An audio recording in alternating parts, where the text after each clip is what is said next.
রাজ্যের মুখ্যমন্ত্রী আগাম ঘোষণা করে রেখেছেন 17 তারিখ দাঙ্গা করার দিন। এটা বলতে পারেন বিজেপি কোথায় একটা দাঙ্গা করেছে, এটা বাহানা খোঁজা, একটা বলে রাখা।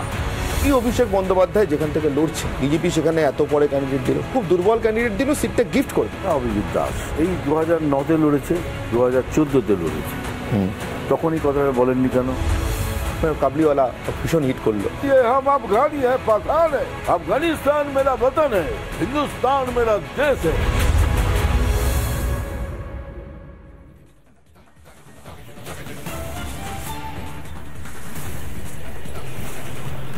সন্দেশখালীতে এবার সিবিআই এর টিম। কিছুদিন আগেই সিবিআই তাদের নিজস্ব একটি মেল আইডি খুলেছিল।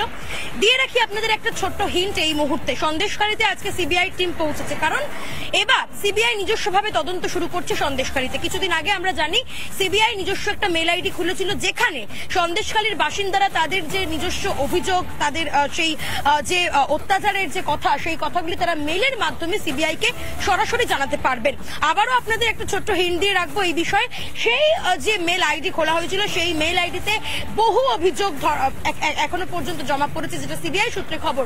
এবং সেই অভিযোগের ভিত্তিতে আজকে বিভিন্ন জায়গায় জায়গায় গিয়ে সিবিআই এর টিম তারা কিন্তু তদন্ত করে দেখছে।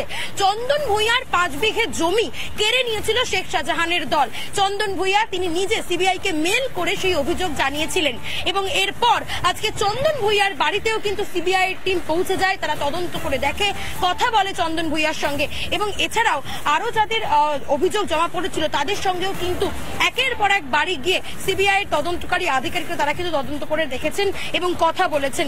আবারও একটা ছোট্ট আপনাদের হিন্ট দিয়ে রাখবো এই বিষয়ে। সন্দেশখালীতে একের পর এক আমরা দেখেছি বহু অভিযোগ জমা পড়েছিল, বহু অভিযোগ মানুষ করেছেন।